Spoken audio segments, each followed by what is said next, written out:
Has anyone ever noticed the similarities between gang signs and Masonic hand signs? There are plenty similarities, mainly the V shape made with the hand signs. If you know what to look for, you'll see that street gangs have a Masonic origin. Some founders of these gangs have taken Masonic oaths in blood to cause havoc and turmoil within the black community.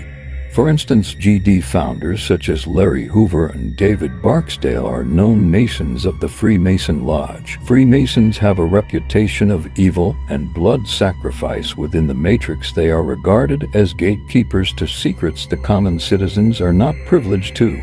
Why anyone would become a Mason is basic to understand. One seeks power and control as they feel powerless. As a normal person, they seek validation in the matrix by selling their soul to serve the higher-ups. In this case, serving by the destruction of the black community with guns and drugs, causing mass incarceration. Has No, where was I before I just sneezed my fucking brains out? So, those the gangster sets. Now, I think I told you before how Minister Fontaine and Larry Hoover got cool when they was in jail. So, Minister Fontaine brought the idea to David. And King David Barksdale, he liked the idea of clicking up all the sets in the Inglewood area, in most of the South Side, to make the Black Gangster Disciples. David threw this meeting, and this was the most important meetings of all. And this would make one of the strongest brotherhoods ever known in gang history. Now, this is when it gets good. Now, the meeting was on 64th in Halsted. Now, for you to know the area, you like, yo, that's Kennedy King College. Now, I'm finna blow your fucking mind with some real history. Now, this coming out of Gordon's mouth. So Gordon tells me, you know what Kennedy King at, right? And I said, yeah, I know what Kennedy King at. So he says, it's a field across the street. I know the field. And it's a building right there. And in that building is where we had our first meeting. So I'm like, word? No, that's cool. What's special about the building? He showed me his ring.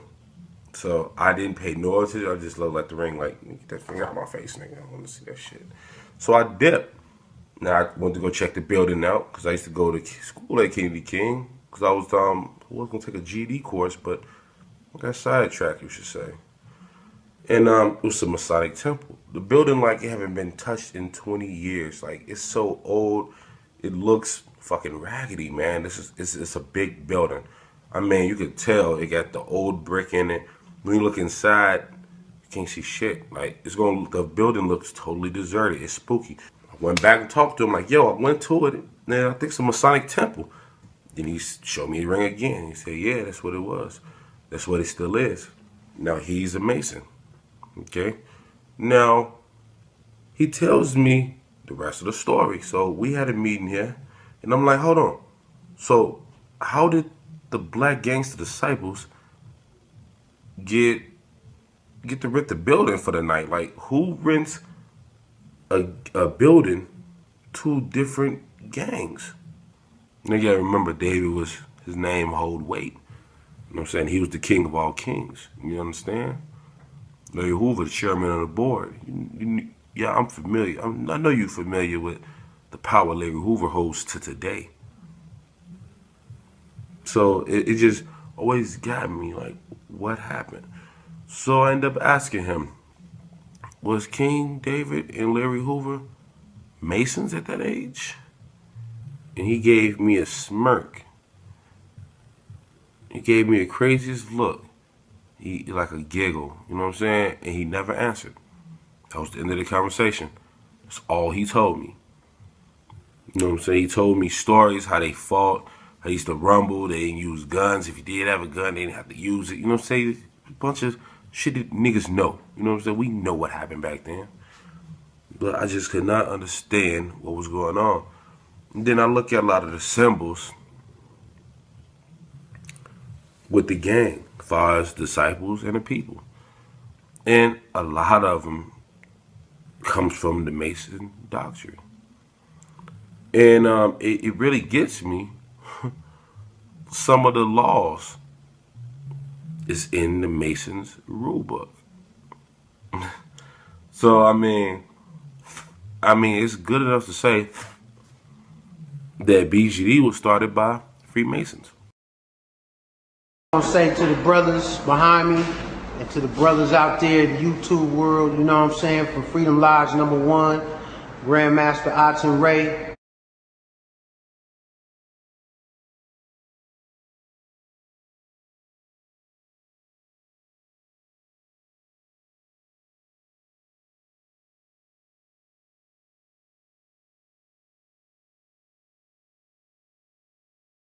This is when it gets good. Now the meeting was on 64th in Halsted. 64th in Halsted. Still here on the scene. We're still gathering information, but we are told that the 32-year-old mother was shot right outside of Dulles Elementary School, which is here in the corner of 63rd and Calumet.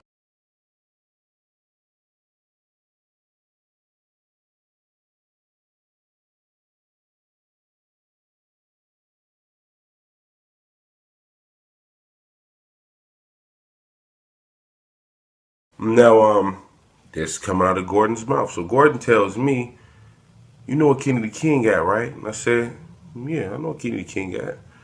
So he says, it's a field across the street. I know the field.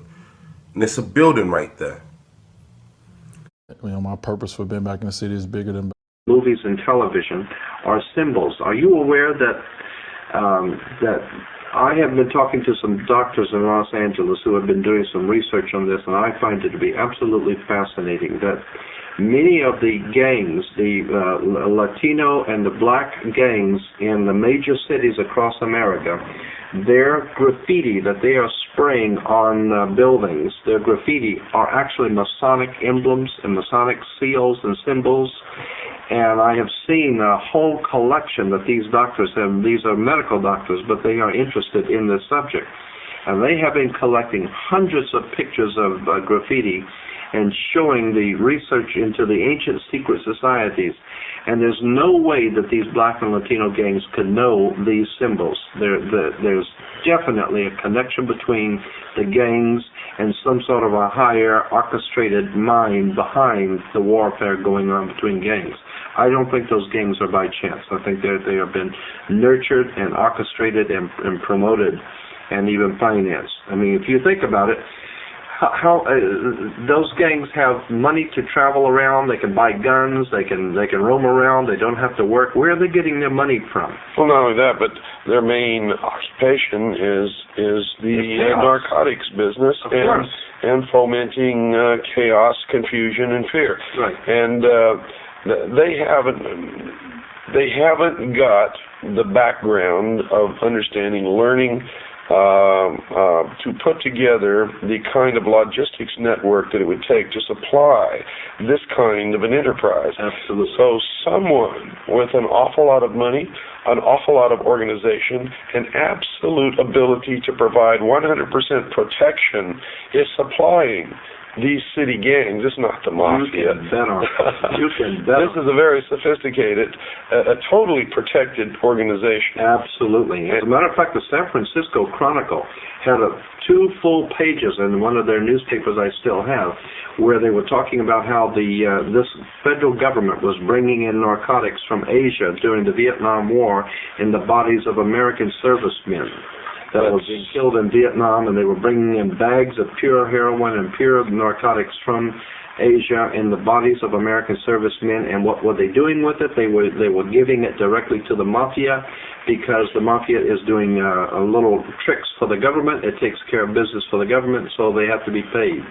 Well, let's clarify one thing here. It's not the government. It is these secret societies who are operating behind our government. That's correct. And this explains the close cooperation between government and the mafia. That is right. It's going to become quite obvious to anyone who looks into anything I say. I challenge you. As a matter of fact, I will give $10,000 to anyone who can prove these connections wrong, the key points in this video wrong. That's how sure I am. And I'm not a rich person. I know this beyond any doubt. The first brain dead obvious connection is sports. Okay, Sugar Ray Robinson, on record, Freemason. No Freemason denies it. Nobody denies it. Shaquille O'Neal, on record, Freemason. No Freemason denies it. Nobody denies it. Okay. Now, in all these sports, you know, you have gang members. Boxing, some people who are boxers are gang members. Maybe not the top boxers, maybe not the most famous boxers, but gang members include boxing includes gang members. Basketball includes gang members. Some of you, I don't know why you wouldn't understand that, but football includes gang members and thugs. You know, just recently in the news, this guy Aaron Hernandez just got found guilty of murder, and he had done several shootings in the past. I would be very surprised if he wasn't a gang member, though I don't know what gang he's from. But blatantly, there's gang members in the NFL, former NFL, etc. Okay, blatant connection to Masonry and gangs. Okay, whether it's a direct connection, a gang member who's a Mason, who plays professional sports, or whether it's an indirect connection, the teammate of a Freemason in professional sports. There's a connection, and it's a pretty solid one. Now, to me, the more dramatic connection is what I'm about to explain to you. First, let me answer a question that was given to me by a fellow targeted individual. She says, it seems like they're also the real leaders of street gangs these days. Do you agree? I said, yes. Either that or they collaborate with them, referring to the leaders, to get someone friendly to their cause and power. The Mexican Mafia is one of the most powerful criminal groups that controls all Sereno gangs and MS-13 gangs for the most part in the country. Is modeled after the Italian Mafia. The Italian Mafia is known for collaborating with Jewish gangsters, the CIA, the military, Freemasons, and so on. The Mexican Mafia admits it is modeled after them, and I have seen them working with mental health to run psych-offs on people, including myself. Same thing with biker gangs, called symbolism. Hell's Angels, for example, etc. And some of them are Jewish. Then Jews were the main group of people who started communism, and the black guerrilla family is communist for the most part, and the Norteños tend to have communist ideologies and leanings. The structure of control starts in the prison gangs, who tend to control the street gangs. I could go on forever about the gangsta disciples in Chicago using their symbolism, and all other major Chicago gangs, which is the other place besides California that gangbanging really started. You know, and it's really hard for some people to swallow that people involved in a great conspiracy that controls society would do time in prison. You know, that is hard for people to swallow. Well, look at the, I believe it was the five families, the heads of the five families of the Mafia. I believe they're in jail right now. A couple years ago, there was the Gambino family indictment. I think it was 80-something Gambino family members. You know, it is not uncommon or out of the ordinary for members of the conspiracy, especially the more criminal members, to do time in prison. Not uncommon at all. They tend to have it easy in prison. They tend to get women and drugs and the things they want a lot easier than other people in prison. And I shouldn't have to explain why that is. The Jews are some of the main people in the Freemasonic conspiracy. You know, the Illuminati, the Rothschilds, especially. And then you have other people, you know, Zuckerberg, Zuckerman. You'll see that Jews are strategically located, and there's no way that they're not in on the conspiracy. It's literally impossible. The powerful Jews, the secret society Jews, especially the Zionist Jews, you know, it's about having us compartmentalized, turning us against each other so we don't have power. You know, if they just controlled us all together and there wasn't movements that didn't get along, then there would be a very high likelihood that we would unite against them, which is their worst nightmare. You know, there's about 6 million Masons is what they claim in the world, right? And there's, what, 7-8 billion people? So, you know, they're walking on thin ice if you look at it from one aspect. But in another way, they collaborate with a lot of people. A lot of people are under control. They're the heads of the movements. The movements that you would expect to go against them, they control. But ultimately, this is controlled opposition. We're looking at all controlled opposition. Gang members and prison gangs are controlled, quote-unquote, opposition. Okay? That's what we have here. Unholy alliance of vested interest, controlled opposition. We're compartmentalized, and Illuminati symbols, devils, you know, hawks and eagles and snakes and, you know, dragons, you know, Illuminati symbol. There isn't one major gang in America that doesn't use Illuminati symbolism.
What my story showed was that the cocaine that was being sold in those neighborhoods was coming from mainly one source, and this one source was being used to finance a guerrilla war in Central America.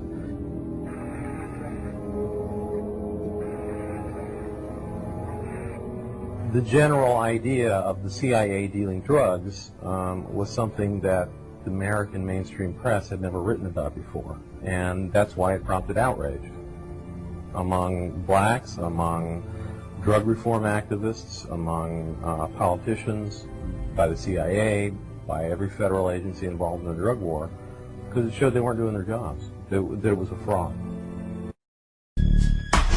I think all the gangs were heavy players in the drug trades because the cocaine explosion caused so much product to be out on the streets in Chicago. These traffickers needed somebody to move it, so naturally they turned to the gangs. As the 1980s dawned, the gang began branching out into Chicago's poor neighborhoods, spreading its brand of capitalism.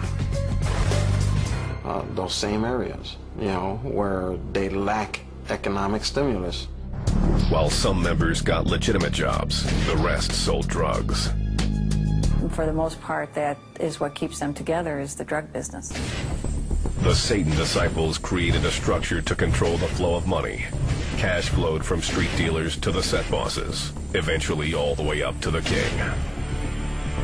Once you sell narcotics, yes, you're going to be making money for yourself, but also you're going to have to pitch some back in. You're going to have to pay something back to the gang.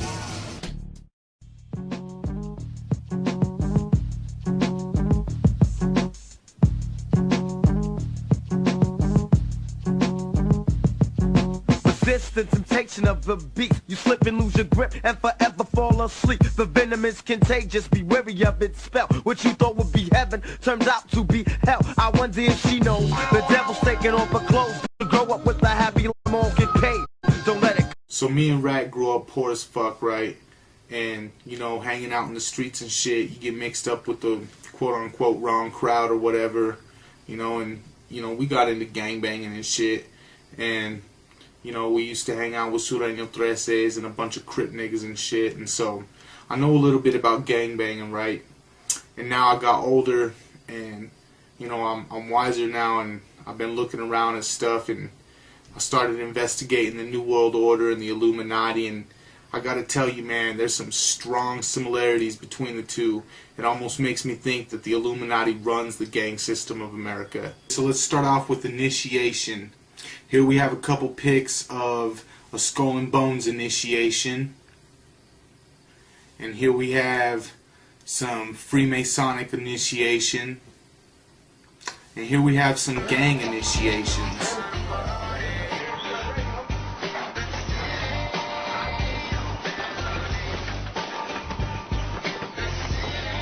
So after you get initiated in both secret societies and in the gangs, you gotta, you know, come in at the bottom of the pyramid. You gotta do your dirt. You gotta put in work. You gotta pay your dues, and you work your way up the pyramid, right? You start out in, you know what I'm saying, you start out on the streets as a YG, and you get jumped in, and you do, you know what I'm saying, you respect your OGs, and you do what they tell you to do, and you prove that you're down, and you move up in the ranks, and you become a G, and then you're a G for a couple of years, and you put in some more work, and you do what, you know, you're supposed to do, and then you become an OG, and then nobody in the gang can fuck with you. And it works the same way with secret societies. Alright, so speaking of degrees, let's talk about the two main branches of Freemasonry. The York Rite, which we can see here, has 13 degrees, or 13 steps, or 13 levels, and the Scottish Rite, as we can see here, has 33 degrees. This is very interesting because two of the main Hispanic gangs, Mara Salvatrucha, or MS-13, and Sureño 13, both have 13 as their signifying number. And Tre Tre Crips, one of the bigger Crip gangs, uses 33 as its signifying number. So in other words, three of the most predominant gangs out there all use numbers sacred in Freemasonry as their identifying numbers. Alright, let's move on to hand signs. Everybody's seen, you know what I'm saying, rap videos or the gangster movies. Everybody knows what gang signs are. Everybody's been, you know, it's so popular now. Even when you got white chicks throwing up gang signs on the internet now. So, yeah. basically, the Illuminati got hand signs too. You can see some Freemasons doing their hand signs right here. And you can see George Bush throwing up his devil horns, or, you know, his hook'em horns, because he's from Texas or whatever. Real big Texan. He ain't even from Texas, but whatever. But, you know, why the fuck is Bill Clinton throwing it up? Or why the fuck is Dan Quayle throwing it up? Or other world leaders? You know what I'm saying? These people aren't from Texas. Why are these people throwing up the hook'em horns? Speaking of the devil horns, as you can see here, the Latin Kings, another really big street gang, they use the devil horns to signify their gang. Also, they use the crown, which anybody who studies the Illuminati knows that the crown represents the sun, or it's sun worship.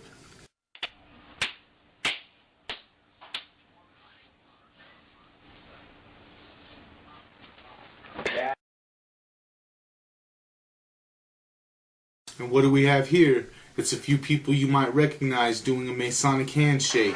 I'm Ben Affleck. Good to meet you. Okay, thank you for being here. Look at that. Now.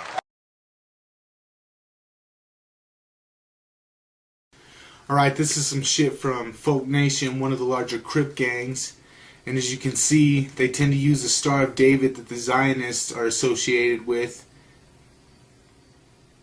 And if you look at this picture, you can see the Star of David, a pitchfork, a backward swastika, and if you look closely, you'll see 3 hidden 6s in there as well. And what about biker gangs? Biker gangs use a lot of the same symbolism of the Illuminati too. Take a look at this, the skull and bones. Have you not seen this on many bikers' jackets? Or what about this? It's the cross of the Knights of Malta, a secret society that hardly anybody even talks about. And you see it everywhere in biker culture, even on West Coast choppers. Okay, so if my theory is correct, and the Illuminati created or helped, you know, steer along the path that the gang movement went down, how would this be possible? Well, let's take a look at it.